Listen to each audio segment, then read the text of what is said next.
नमस्कार दोस्तों, मैं जर्नलिस्ट रोहित शर्मा। आप सबका स्वागत है, अभिनंदन है मेरे इस वीडियो में। सामने जो आप स्क्रीन पे ग्रेट पर्सनैलिटी देख रहे हैं, गुर्जर समाज के काफ़ी दबंग, गुर्जर समाज ही नहीं कमाल की पर्सनैलिटी है इनकी। हर समाज और बिरादरी के लोगों में इन्होंने अपना एक अलग मुकाम बनाया है।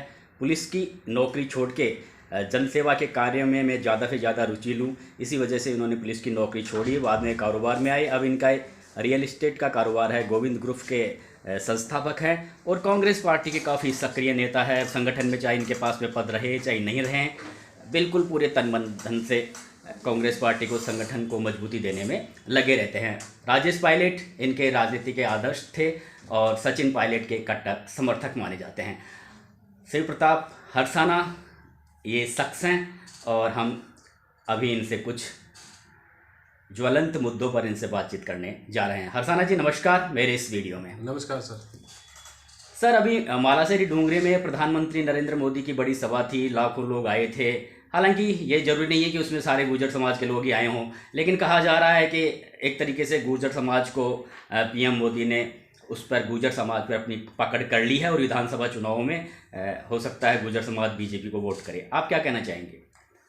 सर, मालाशेरी में देश के प्रधानमंत्री आए थे, समाज ने भी, वहाँ के रहने वाले और लोगों ने भी उनका स्वागत किया था। हम भी उनका स्वागत करते हैं जी।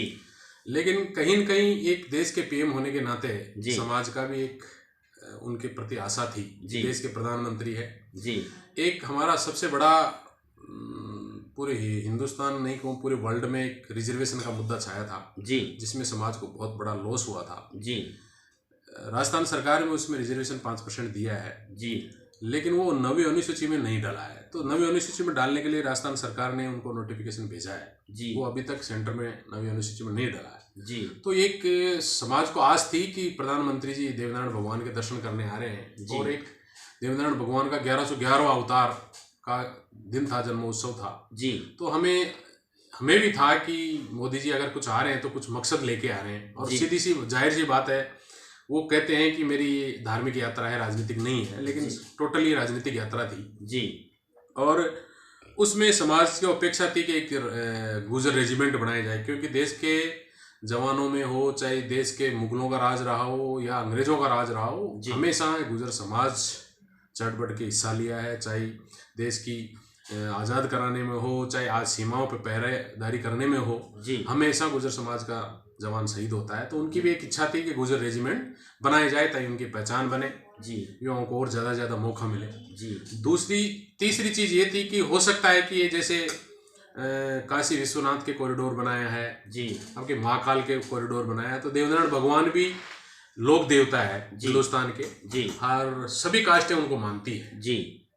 तो एक सबको इच्छा थी कि इनका कॉरिडोर का विकास हो। वहाँ लगभग 24 गाँव में 24 बगड़ावतों की बड़ी धरा थी, उन पर राज था उनका जी। तो उस 24 गाँव का विकास का एक कॉरिडोर बनाने की सभी समाज को, और वहाँ जो धार्मिक पुजारी थे उनको भी आशा थी कि मोदी जी देखे जाएंगे जी।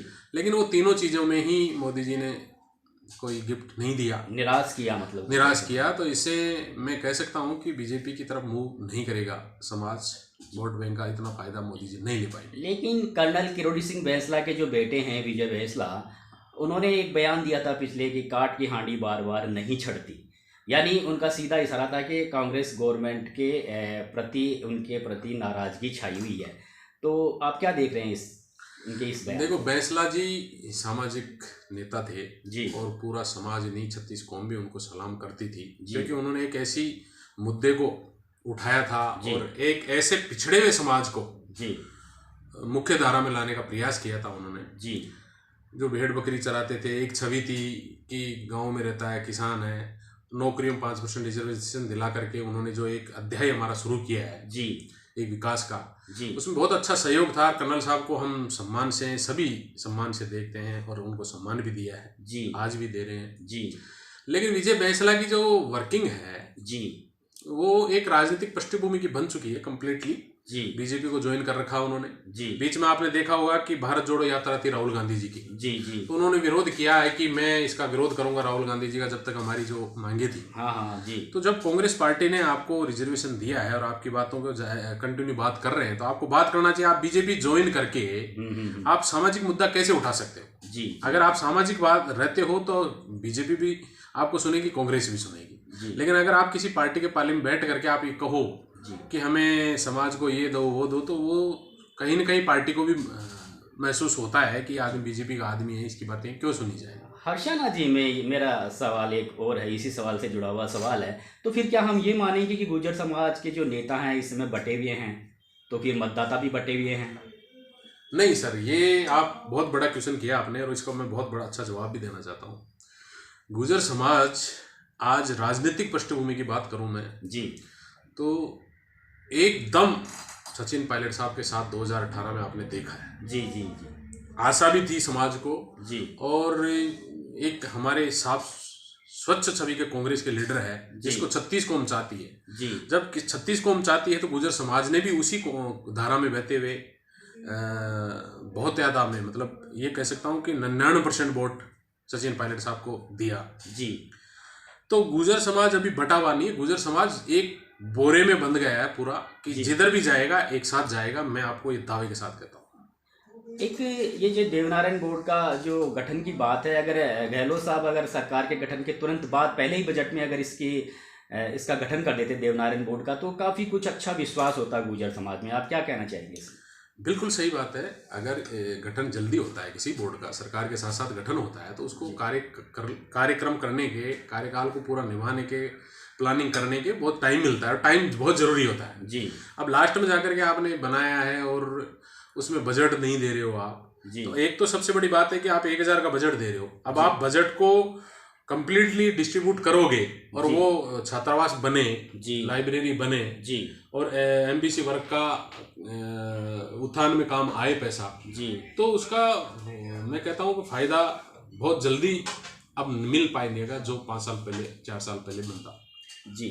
तो अभी एक तरीके से ये चर्चा है कि अगर मान लो सचिन पायलट को सीएम पद के लिए प्रस्तुत नहीं करेंगे तो गुर्जर समाज इस बार वोट नहीं करेगा कांग्रेस पार्टी को, तो कहाँ तक इस कथन को आप सही मानते हैं? या नहीं, देखो ऐसा है कि सचिन पायलट साहब के पैसे गुर्जर समाज ही नहीं, किसान कौम के सभी वर्ग जी, एससी वर्ग, एसटी वर्ग और जनरल कास्टें भी सचिन पायलट साहब को लाइक करता है जी। एक राजनेता में एक समाज का वो नहीं होता है, एक राजनेता में एक आशा होती है कि नया लीडर है जी, जी, अच्छी सोच है जी, अच्छे विचार है, डायनेमिक पर्सनैलिटी है, अच्छा बोलते हैं, अच्छी नॉलेज है। आपको मैं छोटा उदाहरण बताऊंगा। सचिन पायलट साहब जब इस शासन आया जी और डिप्टी सीएम बने जी, उनके पास 2 डिपार्टमेंट प्रमुख आए, पीडब्ल्यूडी और ग्रामीण जी, पंचायत राज ग्रामीण जी विकास।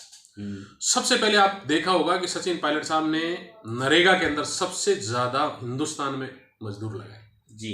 तो विकास एकदम से अपडेट हुआ, क्योंकि ग्रामीण अगर किसान मजबूत होगा तो हमारी पूरी 60 से 65% किसान कौम रहती है इस देश में जी। तो वो मजबूत होगा तो देश मजबूत होगा, पहला।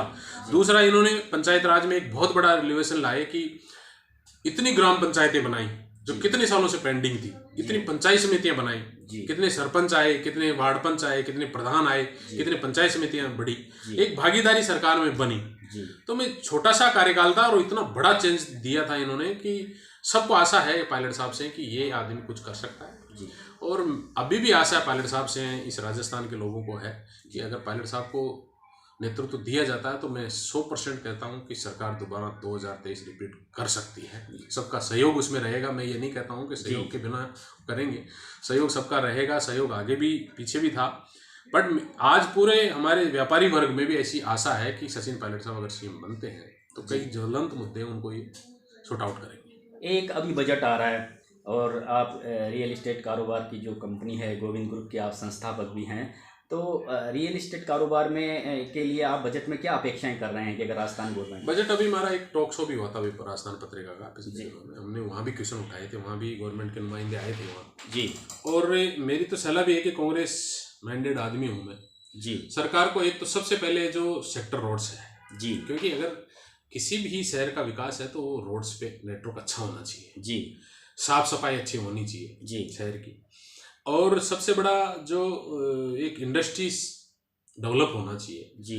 इन 3 चीज़ों पे इनको फोकस करना चाहिए। दूसरा, आईटी सेक्टर को मजबूत करना चाहिए इनको, और एक बहुत बड़ी महत्वपूर्ण पूरे हिंदुस्तान में ही मांग चल रही है कि इसको इंडस्ट्री का दर्जा मिले। रियल एस्टेट को अगर इंडस्ट्री का दर्जा मिलता है जी, तो मैं कह सकता हूँ कि गवर्नमेंट से भी ज़्यादा रोजगार हम रियल एस्टेट उपलब्ध करा सकते हैं जी। एक मैं सिर्फ, आप सचिन पायलट के समर्थक माने जाते हैं, मुझे सिर्फ एक खूबी बता दीजिए जिससे आप काफ़ी प्रभावित रहते हैं सचिन पायलट की, एक खूबी। सर खूबी इतनी गिना सकता हूँ मैं जितनी आप वो कह नहीं सकते जी।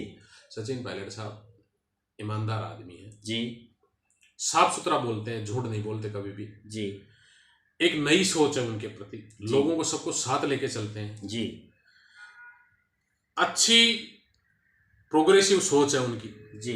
हर वर्ग को सम्मान देते हैं वो जी, हर वर्ग को सम्मान देते हैं, छोटे से लेके बड़े तक का वो सम्मान करते हैं जी। और ये संस्कार राजेश पायलट साहब से मिले हैं उनको जी। लेकिन अच्छी एजुकेशन का बहुत प्रभाव पड़ता है, पढ़ा लिखा अगर राजनेता होता है तो उसमें अलग ही छवि नजर आती है जी। ये थे हमारे साथ शिव प्रताप हरसाना, बहुत कमाल की पर्सनैलिटी है। मैं एक बार फिर से इनके लिए ये शब्द ज़रूर यूज करूँगा, क्योंकि मैंने देखा है हर समाज और बिरादरी की गरीब कन्याओं का अगर कोई विवाह होता है तो सबसे पहले डोनेट करने पहुंच जाते हैं। गरीब बच्चियों की पढ़ाई का मामला हो, चाहे गरीब स्टूडेंट की पढ़ाई का मामला हो, सामाजिक सरोकारों में बढ़ चढ़ कर हिस्सा लेते हैं। चाहे हर मंदिर निर्माण की बात हो, धर्मशाला निर्माण की बात हो, हर जगह बढ़ चढ़ कर हिस्सा लेते हैं। यही वजह है कि आज ये हर समाज और बिरादरी के लोगों में काफ़ी लोकप्रिय हैं, एक सिर्फ गुर्जर समाज में ही नहीं। नमस्कार दोस्तों, अगले वीडियो तक मैं फिर आपसे विदा चाहता हूँ। नमस्कार। नमस्कार हरसाना जी। नमस्कार, थैंक यू सर।